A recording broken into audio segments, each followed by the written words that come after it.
Hello നമസ്കാരം. ഇന്ന് ഞാൻ 6ാം ക്ലാസ്സിലെ സയൻസിലെ ദ ക്യൂരിയോസിറ്റി എന്ന് പറയുന്ന NCERTയുടെ ടെക്സ്റ്റ് ബുക്കിലെ ഫസ്റ്റ് ചാപ്റ്ററാണ് എടുക്കുന്നത്. The wonderful world of science. ഇതിനകത്ത് കൂടുതലും സയൻസ് എന്താണ്, സയൻസിലെ അത്ഭുതങ്ങളെക്കുറിച്ചാണ് പറയുന്നത്.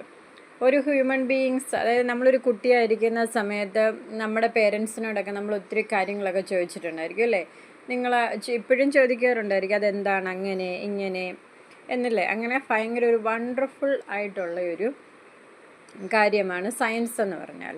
ഇപ്പോൾ സയൻസ് എന്താണ് നമുക്ക് നോക്കാം. ഇതിന് വളരെ സിമ്പിളായിട്ട് ഞാൻ പറഞ്ഞു തരികയാണ്. ഇതിനകത്ത് ഫസ്റ്റ് ഈ ഒരു ഇതിൽ നമുക്ക് പഠിക്കാനുള്ള സയൻസ് എന്താണെന്നുള്ളതാണ്. What is science?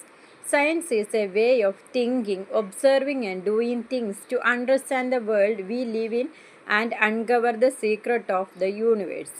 സയൻസ് എന്ന് പറഞ്ഞാൽ തിങ്കിങ്, ചിന്തിക്കുക, ഒബ്സർവിങ്, നിരീക്ഷിക്കുക, അതുപോലെ തന്നെ ഡൂയിങ് തിങ്സ്, എന്തൊക്കെ നമുക്ക് ചെയ്യാം, അണ്ടർസ്റ്റാൻഡ്, മനസ്സിലാക്കുക, നമ്മളുടെ ഭൂമിയെക്കുറിച്ച് നമ്മൾ മനസ്സിലാക്കുക, കുറേ സീക്രട്സ്, ഭൂമിയിലുള്ള കുറേ സീക്രട്സൊക്കെ നമുക്ക് കണ്ടുപിടിക്കുക. ഇതൊക്കെയാണ് സയൻസ് എന്ന് പറഞ്ഞാൽ.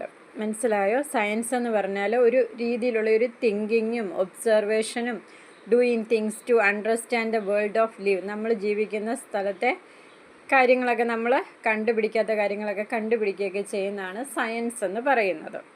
നമുക്ക് ഫസ്റ്റ് പേജിൽ അത്രയേ ഉള്ളൂ ശരിക്കും പഠിക്കാനായിട്ടുള്ളത്.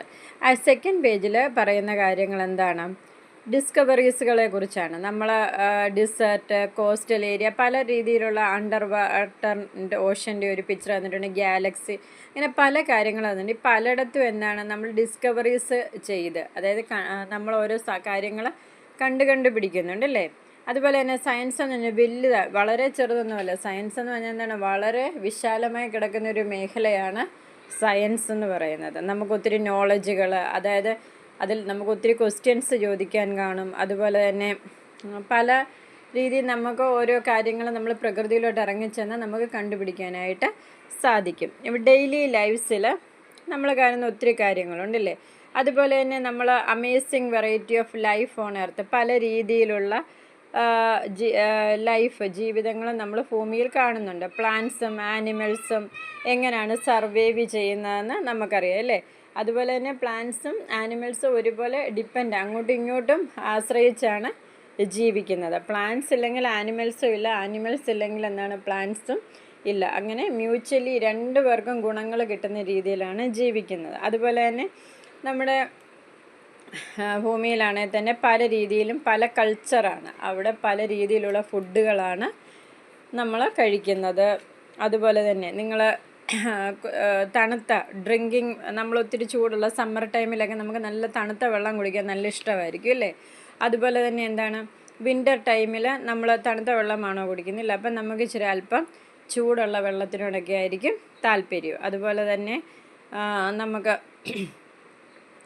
മഴ എങ്ങനെയാണ് പെയ്യുന്നത്, ഇതൊക്കെ നിങ്ങൾ കഴിഞ്ഞ ക്ലാസ്സുകളിലൊക്കെ പഠിച്ചിട്ടുള്ളതാണ്. അപ്പം പല കാര്യങ്ങളും ഈ ചാപ്റ്ററിൽ ഒരു ഇൻട്രൊഡക്ഷൻ പോലെ പറഞ്ഞങ്ങ് പോവുകയാണ് ചെയ്യുന്നത്.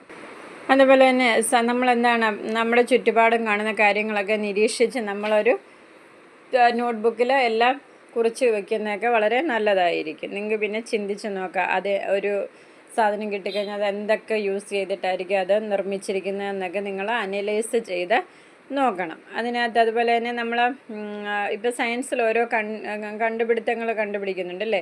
അത് ശരിക്കും എന്താണ്, പണ്ടൊക്കെ ഓരോ കാര്യങ്ങൾക്കും പറയുമായിരുന്നു എന്താണ്, അത് അത്ഭുതങ്ങളാണെന്ന്. ഇപ്പോൾ എന്താണ്, ഓരോ കാര്യവും സയൻസിൽ കണ്ടുപിടിക്കുമ്പോൾ അത് കറക്റ്റ് ഒരു വേയിലാണ് കണ്ടുപിടിക്കുന്നത്. സ്റ്റെപ്പുണ്ട് സയൻറ്റിഫിക് മെത്തേഡിൽ. നമ്മളൊരു കാര്യം ആദ്യം നമ്മൾ ഒബ്സർവ് ചെയ്യും, പിന്നെ നമ്മൾ അതിനെക്കുറിച്ച് ക്വസ്റ്റ്യൻസ് ചോദിക്കും, അതിനുശേഷം നമ്മൾ ഗസ് ചെയ്യും, പിന്നെ ടെസ്റ്റ് ചെയ്യും, അതിനുശേഷം അനലൈസ് ചെയ്താണ് നമ്മളൊരു കാര്യം കണ്ടുപിടിക്കുന്നത്. നമ്മൾ രണ്ട് ചെടികൾ തന്നെ എടുത്തു കഴിഞ്ഞാൽ നമ്മൾ ആ രണ്ട് ഒരേപോലുള്ള ചെടികളാണെങ്കിൽ നമ്മൾ അതിനകത്തെ സിമിലാരിറ്റീസും ഡിഫറൻസസും ഒക്കെ എഴുതി വെച്ചതിന് ശേഷമാണ് നമ്മളതിനെ ഗ്രൂപ്പ് ചെയ്യുക. Science is not just about memorizing fact and figures or doing experiments.